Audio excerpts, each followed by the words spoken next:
This is a pretty massive crowd and not even be your fight week, so I wonder, yeah, it's cool. You gutted that you didn't get to fight here on this card?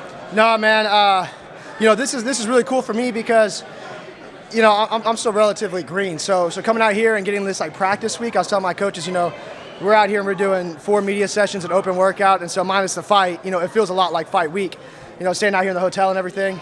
And so for me, this is like a really cool, just another good trial run, where I get to come out with my coaches. They get to shake the nerves. Sometimes my coaches get more nervous for these open workouts than I do, And so like it's cool for everybody to get the butterflies out. That's awesome. Give us the update on where you are. You had to take some time off for the Dude, yeah. Where's your recovery and where you stand? So I'm 100% now, man. Like, for the first time since the surgery. So I finally hit that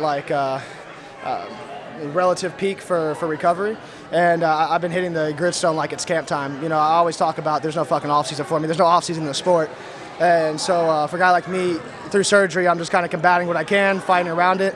And then I started getting to the gym real hard, despite the arm, into last year. And so you guys see me calling people out. I've been trying to get a fight for springtime, and it just hasn't clicked yet. So I got names on the radar. I just haven't had anybody accept. So. How bad was the shoulder? You won your last fight, but I went in there. I went into that last fight with one arm, and it was the only time I've ever stood in the back and was uncertain of how the next 30 minutes were going to unravel.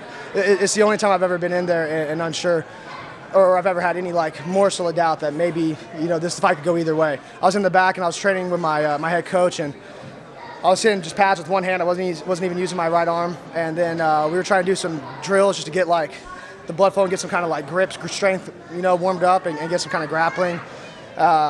And I was squeezing him. He was like, "Man, I don't want to tell you during." But after the fight, I was like, "That ain't it. That ain't your hold. That's not your grip." So against a guy as fucking big as Hernandez, it was definitely a tough test, that arm. I remember grabbing him and just being like a rag doll. I was so unconfident in even being able to hold him. So just getting that fight one under my belt, I feel like a veteran going into 2020 between the Cerrone fight and the Hernandez fight. I mean, the amount of experience that I just stacked and compiled in a 6-month span is unreal. So for me coming in this year, it's like, okay, you know this shit now. You're not new to this. Well, let's show them what you're about. Let them know who you really are. So that's what this season's about. How do you go through that Cerrone loss? Of course, you don't want to lose. But looking back on it, you think that's kind of what you do? It's almost inevitable. If it wasn't Cerrone, it would have been the next guy. With the way I was approaching the fight, I was going into these fights and approaching these top 10 guys. I was just gonna slug them out in the first 2 minutes every fight, because that was my mindset.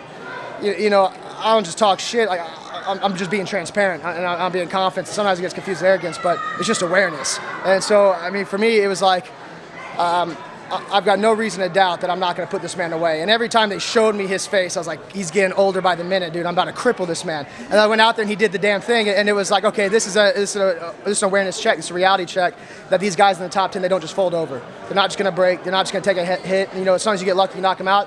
But as a career, you can't make that your benchmark for how you're going to perform, So for me, it was I had to hit the drawing board, had to figure out how to slow down and compose myself. And that last fight, I kind of 180 the other direction, especially, with the shoulder. So in my mind now, I've kind of found this middle ground. I found this solace where it's all right, here's where I can perform. I'm not going to blow my load in the first 30, and I'm not going to, float on the outside. I'm going to deliver my fight. And so that's what I'm. You want fans to know about you. Some of them could have jumped off your bandwagon after the Cowboy fight, and then last one, man. I don't know if he's that guy that they say. Yeah, it's a game of patience, dude. Because you go fucking crazy, especially if you pay attention to each fan that's going to be on and off your shit, on a day-to-day basis. It's you'll lose your hair. So for me, it's just be patient. Keep my head. I drop some shit and I walk away. If I post something, I walk away from it. I don't look at shit. I don't pay attention to anything. I live my own reality, live my own bubble, and it's done me pretty well. Sometimes I have to get a reality check, but at the end of the day, I think that's the way to move forward, because you start listening to everybody. Everybody's got a fucking opinion, and really, I just need to hear my inner circle. I need to hear their screening of what's going on the outside, and then just onward. Onward. If you can pin right now, I want 2, I want 3. How many fights you want 2020? Oh, I want 3 fights.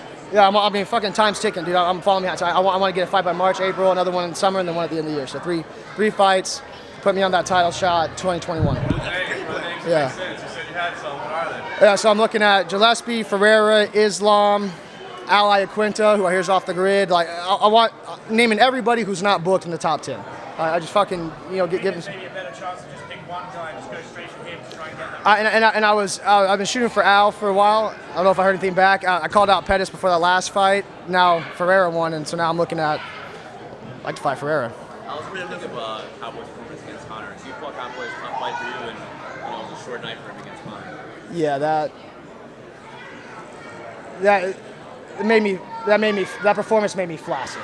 Like I had this hard on to and this like vindictive mind that I was gonna come and conquer and slaughter Cowboy and get my revenge, right? And it was all out of respect. It was all out of respect because he is who he is and he beat me and he beat me. And so for me, I had this vendetta and I had to go get it. And then after watching that performance, the erection that I woke up with every morning with his like fucking again vengeance in mind just fucking fizzled in the air, and now I don't want anything to do with it. I don't want anything to do with that fight. I mean, and you can call it whatever you want. I don't really need to say anything else about it. I've already rambled enough. It's just.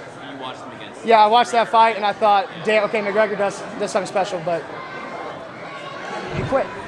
And it was like, you're gonna give me that shit and you're gonna fucking quit. You're gonna give me that performance. You're gonna give McGregor whatever the fuck that was. You know, it's just like. You seem like you're angry at him. Yeah, I kind of was. I was like, damn, dude, and I just wasn't the guy that showed up. You know, that's the thing with this thing that you say about Cowboy. You know, sometimes shows up, sometimes doesn't. But I definitely lost like the lust for that fight after that performance. I like Quinton's the guy I was looking at. You know, I hear he's been off the grid. That's who I want. He's number 9. He's not booked. Outside of him, again, you got Gillespie, Ferreira, Islam, but whatever. Yeah, cool. Thanks, man.